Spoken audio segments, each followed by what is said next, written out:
तो welcome to Riswise academy and the series of polity lecture series हम लोग discuss कर रहे थे फर्स्ट चैप्टर के बारे में and the first chapter was about Indian polity historical underpinning. Okay, तो हमने बात कर रहा था कि हिस्टोरिकल अंडरपिनिंग का मतलब ये होता है कि हमारा जो संविधान का विकास हुआ उसकी ऐतिहासिक पृष्ठभूमि क्या है, इसके बारे में हम लोग बात कर रहे थे। ठीक है, तो इन द प्रीवियस लेक्चर में डिस्कस कर लिया था रेगुलेटिंग एक्ट के बारे में। रेगुलेटिंग एक्ट क्या होता है ये ऑलरेडी हमने कवर कर लिया था। ठीक है, तो रेगुलेटिंग एक्ट में दो एक्ट था। तो पहला एक्ट जो था दैट केम इन 1773 और इसमें कुछ खामियां थी। ठीक है, उस खामियों को एड्रेस करने के लिए एक नया एक्ट आया था और उस एक्ट का नाम था पिट्स इंडिया एक्ट। ठीक है, तो हमने ये डिस्कस किया था अभी तक कि 1600 में ईस्ट इंडिया कंपनी आती है, क्रोनोलॉजी है। ठीक है, 1773 में पहला रेगुलेटिंग एक्ट आता है। ठीक है, लेकिन ये जो रेगुलेटिंग एक्ट है इसकी खामी ये है कि इसके अंदर एक बॉडी का निर्माण होता है। ओके, और उस बॉडी का नाम है बोर्ड ऑफ डायरेक्टर। बट उस बॉडी के अंदर डिमेरिट ये है कि इस बॉडी के पास क्या है, कंसंट्रेशन ऑफ पावर है, और जहाँ भी कंसंट्रेशन ऑफ पावर होगा वहाँ पे क्या होगा, करप्शन बहुत ज़्यादा होगा। आ रहा समझ में? तो इस करप्शन को दूर करने के लिए जो है, ठीक है, एक नया एक्ट आता है। उस एक्ट का नाम है पिट्स इंडिया एक्ट। कौन सा एक्ट आता है? Pitt's India act. अब ये जो पिट्स इंडिया एक्ट है, ठीक है, इसके अंदर क्या है, इसके अंदर एक नए बॉडी का निर्माण होता है जिसको हम सिस्टम ऑफ डबल गवर्नमेंट बोलते हैं। ठीक है, और ये जो नई बॉडी है इसका नाम है बोर्ड ऑफ कंट्रोल। तो यहाँ पे दो बॉडी आती है। पहले जो एक बॉडी है, ठीक है, उस बॉडी का नाम है कोर्ट ऑफ डायरेक्टर। क्लियर है? तो एक बॉडी का नाम है कोर्ट ऑफ डायरेक्टर और दूसरी बॉडी का जो निर्माण होता है उसका नाम है बोर्ड ऑफ कंट्रोल। क्लियर है? Board of control. तो जो बोर्ड ऑफ कंट्रोल है वो क्या करेगा, वो ईस्ट इंडिया कंपनी के बिहाफ पे पॉलिटिकल अफेयर को मैनेज करेगा। क्लियर है? पॉलिटिकल अफेयर को मैनेज करेगा। समझ में आ रहा है? जबकि कमर्शियल जो अफेयर है उसको मैनेज कौन करेगा? Court of director. जनरली इसको हम याद करने के लिए क्या करते हैं कि जो कंपनीज होता है, कंपनीज, तो कंपनी के अंदर जो इंपॉर्टेंट पॉलिसी डिसीजन है वो बोर्ड ऑफ डायरेक्टर के द्वारा लिया जाता है। ठीक है, तो कंपनी और कमर्शियल अफेयर, सॉरी गलत टाइप हो गया, कमर्शियल अफेयर।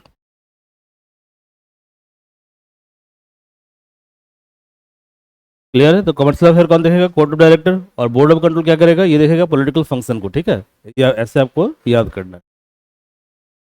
रेगुलेटिंग एक्ट के बाद अगला जो एक्ट आता है इस सीरीज के अंदर उसका नाम है चार्टर एक्ट। कौन सा एक्ट है? Charter act. और जो चार्टर एक्ट है ये दो एक्ट आता है इसमें। ठीक है, पहला एक्ट आता है 1833 और सेकंड एक्ट आता है 1853। क्लियर है? और अभी तक क्या क्या व्यवस्था हो चुकी है? तो अभी तक दो बातें हुई हैं। पहली बात क्या है कि जब रेगुलेटिंग एक्ट 1773 आता है तो पावर क्या है? सेंट्रलाइज है। ठीक है, और हमने पढ़ा था कि सेंट्रलाइज का मतलब क्या होता है? सेंट्रलाइज का मतलब ये होता है कि पावर का जो कंसंट्रेशन है वो एक हाथ में होगा, दैट इज कॉल्ड पावर का सेंट्रलाइजेशन। क्लियर है? और जब पावर का सेंट्रलाइजेशन होगा तो करप्शन क्या होगा? करप्शन बहुत ज़्यादा बढ़ेगा। ठीक है, आ रहा समझ में? तो किसी भी डेमोक्रेटिक सेटअप के अंदर पावर का कॉन्सेंट्रेशन होना अच्छी बात नहीं है। ठीक है, इसके अलावा क्या हुआ, पिट्स इंडिया एक्ट आया तो वहाँ पे पावर क्या हुआ? डिसेंट्रलाइज हुआ। ठीक है, तो पावर डिसेंट्रलाइज हुआ मतलब पावर का डिस्ट्रीब्यूशन हो गया। ठीक है, पावर का डिवोल्यूशन हो गया, तो पावर डिसेंट्रलाइज हो गया। ठीक है, तो इसी दोनों कॉन्सेप्ट के आधार पे हम क्या कर रहे हैं, हर एक एक्ट को एक्सप्लेन कर रहे हैं। आ रहा समझ में? और एक और कॉन्सेप्ट था that was given by Montesquieu and that was separation of power. तो सेपरेशन ऑफ पावर थ्योरी में हमने ये पढ़ा था कि पहले क्या था कि पहले किंग होता था, तो king was head of traditional state.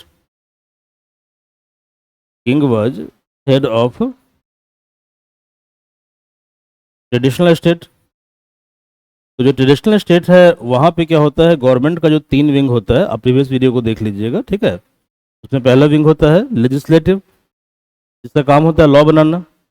Second wing होता है एग्जीक्यूटिव और इसका काम क्या होता है? इसका काम होता है लॉ को इम्प्लीमेंट करना। और थर्ड विंग होता है जुडिशरी, ठीक है, जिसका काम होता है लॉ को रेगुलेट करना। ठीक है, कि लॉ की कितनी ऑथेंटिसिटी है इसको चेक करना, रेगुलेट करना। क्लियर है? बट पहले प्रॉब्लम क्या था कि किंग के पास ही सारा पावर होता था। तो बाद में जब मॉडर्न स्टेट के अंदर एक नई थ्योरी को डेवलप किया गया, जिस थ्योरी को दिया गया मॉन्टेस्क्यू के द्वारा, ठीक है, during Renaissance in European society, जिसको पुनर्जागरण बोलते हैं। तो हम क्या बोलते हैं? पुनर्जागरण बोलते हैं। ठीक है, या इंडस्ट्रियल रिवॉल्यूशन। तो इन कारण तो इसमें क्या होगा, इसमें बोला गया कि जब पावर अलग अलग होगा, ठीक है, पावर क्या होगा, पावर का डिफ्यूजन होगा, ठीक है। जब पावर का डिफ्यूजन होगा तो जैसे मान लीजिए कि ये बॉडी है एग्जीक्यूटिव,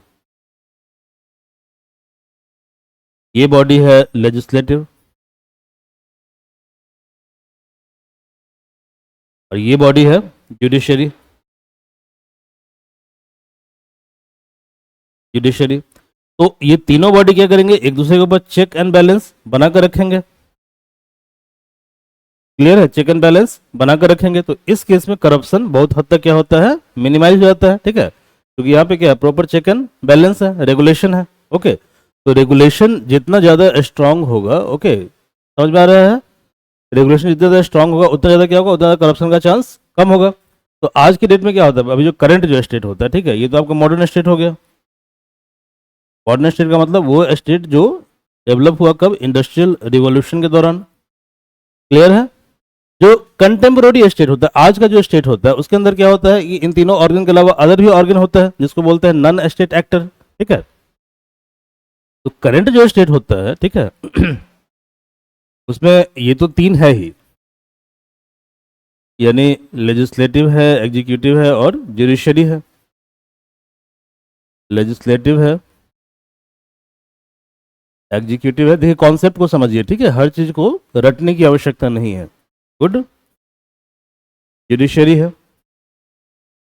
तो इसको हम बोलते हैं स्टेट एक्टर। क्या बोलते हैं इसको हम, स्टेट एक्टर, एक्टर। लेकिन आज की डेट में क्या होता है कि इन तीनों के अलावा, मान लो इन तीनों में आपस में नेक्सस हो गया, इन तीनों में आपस में नेक्सस हो गया, ठीक है, इलेक्शन के बाद तीनों आपस में मिल गए। क्लियर है, ऐसा हो सकता है, संभावना हो सकती है, ठीक है। तो यदि ऐसा होता है तो इस केस में क्या होगा, इस केस में कहीं ना कहीं जो है आम आदमी और जनमानस का जो इंटरेस्ट है कहीं ना कहीं वो कॉम्प्रोमाइज होगा। क्लियर है। तो 90s के एरा के अंदर, ठीक है, वर्ल्ड बैंक के द्वारा एक कॉन्सेप्ट लाया गया जिस कॉन्सेप्ट का नाम था गवर्नेंस। क्या नाम था, गवर्नेंस। तो गवर्नेंस क्या होता है, गवर्नेंस होता है कि गवर्नमेंट बाय द, ठीक है, रेगुलेशन ऑफ स्टेट, ठीक है, मतलब गवर्नमेंट के ऊपर क्या होता है कि रेगुलेशन ऑफ पीपल, ठीक है, पीपल और अदर नॉन स्टेट एक्टर। अब ये नॉन स्टेट एक्टर कौन है भाई, तो देखिए इसमें क्या होता है, इसमें होता है मीडिया, होता है मीडिया क्या करता है, सरकार को रेगुलेट करता है। यहाँ पे क्या होता है, नॉन गवर्नमेंट ऑर्गेनाइजेशन, एनजीओ होता है, ठीक है। यहाँ पे प्रेशर ग्रुप होता है, ये सब आपके सिलेबस में लिखा हुआ है, ठीक है। मैंने एक वीडियो बनाया था, ठीक है, उस वीडियो को देख लीजिएगा जहाँ पे यूपीएससी के सिलेबस के बारे में ब्रीफ में चर्चा की गई है। तो वहाँ पे क्या होता है, प्रेशर ग्रुप होता है, इवन वहाँ पे आम आदमी की भागीदारी होती है, तो सिटीजन होते हैं। क्लियर है। तो इन सब के द्वारा टाइम टू टाइम क्या होता है, गवर्नमेंट की जो एक्टिविटी है उसके ऊपर चेक एंड बैलेंस रखा जाता है। तो आज का जो करंट स्टेट है वो क्या है, करंट स्टेट के अंदर स्टेट एक्टर भी है और नॉन स्टेट एक्टर भी है। समझ में आ रहा है, इनको बोलते हैं नॉन स्टेट एक्टर, ठीक है। और इन दोनों को मिलाकर जो मॉडल बनता है गवर्नमेंट का उसको बोलते हैं गवर्नेंस। क्या बोलते हैं, गवर्नेंस, ठीक है। तो ये तो खैर बहुत बियॉन्ड हो गया, अभी तो हम लोग इनिशियल स्टेज में ही हैं, ठीक है। तो हम लोग अभी इनिशियल स्टेज के अंदर ही हैं, तो हम लोग बात करते हैं चार्टर एक्ट 1833 के बारे में हम लोग बात करते हैं, ठीक है भाई। तो देखिए जो चार्टर एक्ट 1833 है, it was first step towards centralisation in the country. मतलब पावर क्या हुआ, सेंट्रलाइज हो गया, ठीक है। तो पावर कैसे सेंट्रलाइज हुआ इस बात को समझिए, ठीक है। तो पहले क्या था, पहले ये थे गवर्नर जनरल ऑफ बंगाल।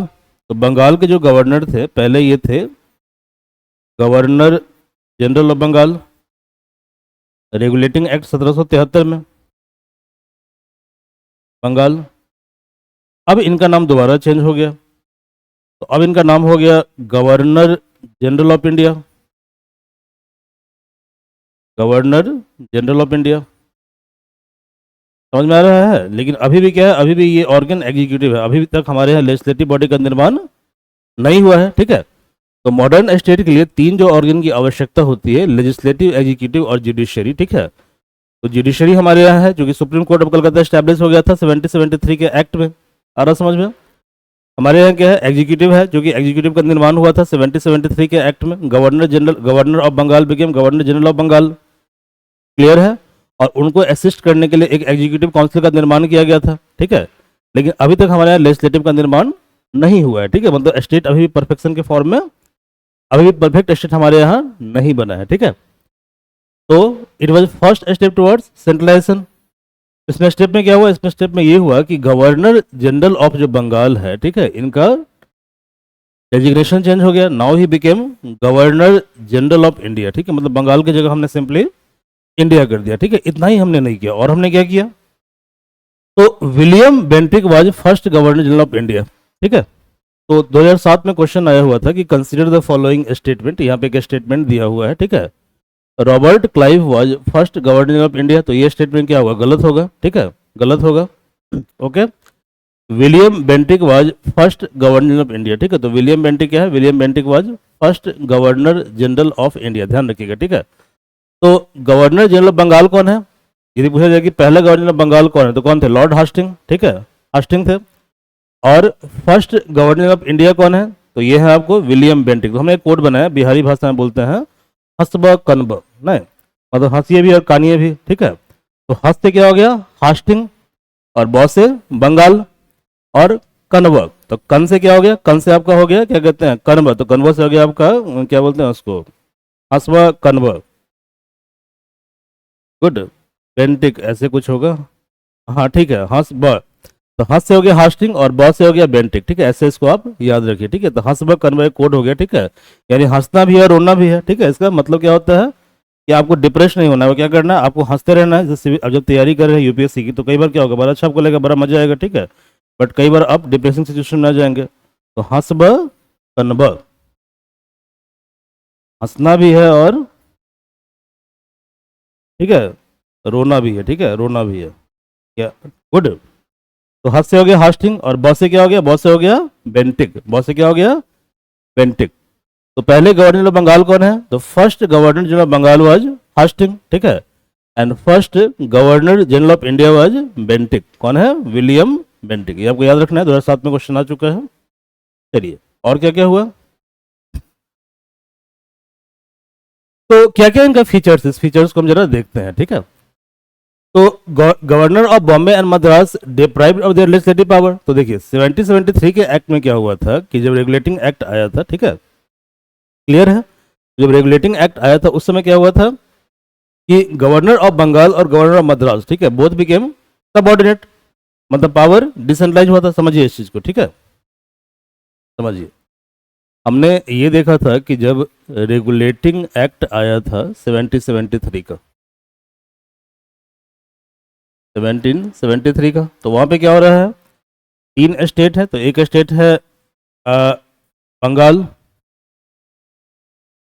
दूसरा कौन है बॉम्बे, और तीसरा कौन है मद्रास, ये तीन स्टेट है।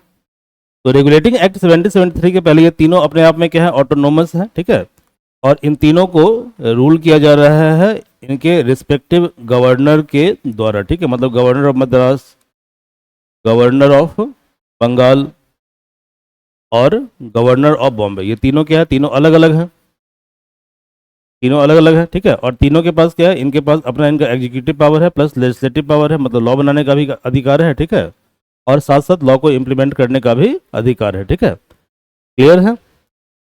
लेकिन रेगुलेटिंग रेस्पॉन्सिबिलिटी में क्या होता है कि इनका जो है ये इनके सबऑर्डिनेट बन जाते हैं, मतलब इनका नाम हो जाता है governor general of Bengal, general of Bengal, हंसबा कन्वर्ट, तो हाँ से हास्टिंग, पहले कौन है हास्टिंग, ठीक है। तो गवर्नर जनरल ऑफ बंगाल जो है, ठीक है, ये बन जाते हैं इन दोनों के हेड, गवर्नर ऑफ बॉम्बे और governor of Madras. But in दोनों के पास लेजिस्लेटिव पावर उस समय है, मतलब ये लॉ बना सकते हैं, लेजिस्लेटिव पावर है। तो पावर का सेंट्रलाइजेशन तो हुआ, ठीक है, लेकिन पावर का सेंट्रलाइजेशन उस लेवल तक नहीं हुआ, उस लेवल तक नहीं हुआ, मतलब इनको लॉ बनाने का अधिकार है लेकिन लॉ को इम्प्लीमेंट करने का अधिकार बिल्कुल नहीं है, ठीक है। या यदि कुछ भी ये काम करेंगे तो क्या करेंगे, ये इनके सहायता से ही कार्य करेंगे, ठीक है। लेकिन जब चार्टर एक्ट 1833 आया,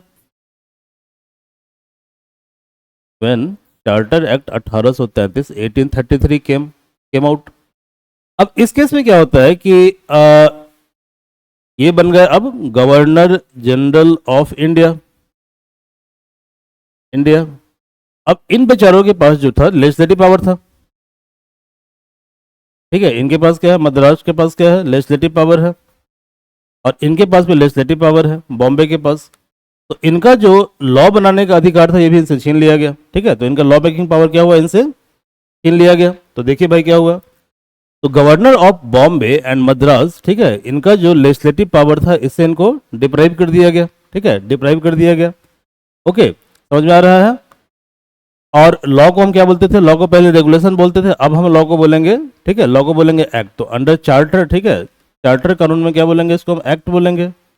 और रेगुलेटिंग एक्ट में क्या बोलते थे, उसको रेगुलेशन बोलते थे। ठीक है, ईस्ट इंडिया कंपनी अब कॉमर्शियल बॉडी नहीं रहेगा। ठीक है, कंप्लीटली ये क्या होगा, एडमिनिस्ट्रेटिव बॉडी होगा, मतलब सिर्फ ये पॉलिटिकल अफेयर को देखेगा। ठीक है, अब ये व्यापार व्यापार नहीं करेगा। ठीक है, ओके। इसके अलावा इन्होंने क्या किया, इन्होंने मतलब मैकाले साहब इस समय थे, तो इन्होंने कोशिश किया कि जो सिविल सर्विसेज एग्जाम है, ठीक है, इसको ओपन कर दिया जाए इंडियन के द्वारा। तो आपने पढ़ा था कि वहाँ पे एक बॉडी था, कोर्ट ऑफ डायरेक्टर और बोर्ड ऑफ कंट्रोल, इन दोनों को क्रिएट किया गया था कब, पिट्स इंडिया एक्ट के दौरान। ओके, तो जो कोर्ट ऑफ डायरेक्टर है वो क्या कर रहा है, कंपनी का कॉमर्शियल पॉलिसी जो है उसको देख रहा है। तो कोर्ट ऑफ डायरेक्टर ने क्या किया कि ओपन सिविल सर्विसेज एग्जाम को अपोज किया। आ रहा समझ में। आपको यहाँ पे मैं एक बात और बता दूं कि सिविल सर्विस एग्जाम दो तरह का था। पहला था कोविड-19, वेरी वेरी इंपॉर्टेंट, और सेकंड था नॉन कोविड-19। ठीक है, तो जो कोविड-19 है वहाँ पे जॉब का नेचर क्या होगा, परमानेंट होगा, लेकिन वहाँ पे अलाउड कौन थे, ओनली यूरोपियन थे। ठीक है, यहाँ पे जॉब कैसा होगा, कॉन्ट्रेक्चुअल टाइप का होगा। ठीक है, और ये होगा मतलब लोएस्ट लेवल का सिविल सर्विसेज एग्जाम होगा। ठीक है, और यहाँ पे इंडियंस अलाउड थे प्लस अदर्स अलाउड थे। ठीक है, यानी जो कोविड-19 है मतलब उच्च क्वालिटी का जो सिविल सर्विसेज का जॉब है जिसका नेचर परमानेंट है, ओके, उसके लिए एलिजिबल कैंडिडेट कौन है, ओनली यूरोपियन है, इंडियन एलिजिबल नहीं है। ठीक है, क्लियर है। तो इसलिए ओपन कॉम्पिटिटिव एग्जाम का आयोजन किया जाए, इसका प्रयास किया गया था इस एक्ट के तहत, लेकिन इसको अपोज किया गया किसके द्वारा, कोर्ट ऑफ डायरेक्टर के द्वारा। ठीक है, तो it was opposed by court of directors. और क्या हुआ, तो ये एक्ट कंप्लीट हो गया थी, आपको समझ में आ गया होगा। ठीक है, फिर आया चार्टर एक्ट 1853। ठीक है, 1853, तो ये लास्ट चार्टर एक्ट है। ओके, और ये जो एक्ट है इसका सिग्निफिकेंस बहुत ज़्यादा है। ठीक है, कैसे ज़्यादा है, तो पहले क्या था, पहले क्या था, देखिए अब समझिए इस चीज़ को। ठीक है, इस चीज़ को अब समझिए, इस चीज़ को हम समझने की कोशिश करते हैं। ठीक है, यहाँ पे क्या क्या बदलाव लाया गया। ठीक है, तो 1833 का एक्ट है और इधर आपका एक्ट है 1853 का, 1853 का। यहाँ पे क्या हुआ, यहाँ पे कोशिश की गई कि सिविल सर्विसेज एग्जाम को ओपन कर दिया जाए। कौन सा सिविल सर्विसेज, कोविड-19। ठीक है, तो सिविल सर्विसेज को ओपन करना है, लेकिन इसको अपोज किया गया। ठीक है, लेकिन अब क्या होगा, अब सिविल सर्विसेज एग्जाम ओपन हो गया। ठीक है, क्लियर है, मतलब अब इंडियन क्या है, अब इंडियन एग्जाम के अंदर बैठ सकते हैं। ठीक है, इंडियन को अलाउ कर दिया गया, ये क्लियर है। ये पहला चेंज लाया गया इस पर्टिकुलर एक्ट के तहत। ठीक है, तहत। ओके, हमने क्या डिस्कस किया था, हमने डिस्कस ये किया था कि मॉडर्न जो स्टेट था में 3 विंग होता है, लेजिस्लेटिव, दूसरा विंग क्या होता है, एग्जीक्यूटिव, और तीसरा विंग क्या होता है, जुडिशरी।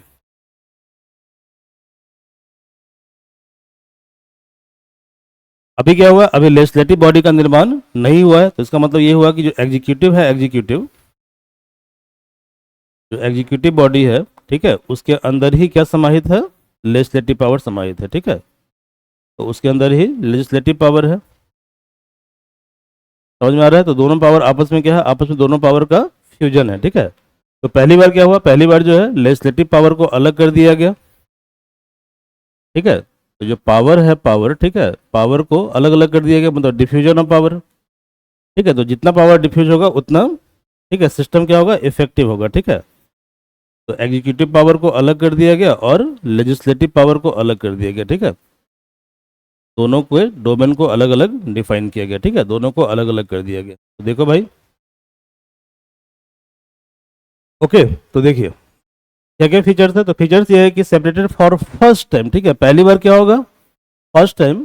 ठीक है, legislative and executive function of governor general council. ठीक है, इसको पहली बार अलग अलग कर दिया गया। और क्या हुआ, तो अब क्या है कि जो गवर्नर जनरल का जो लेजिस्लेटिव काउंसिल होगा, ध्यान दीजिए। ठीक है, पहले क्या था, एग्जीक्यूटिव था।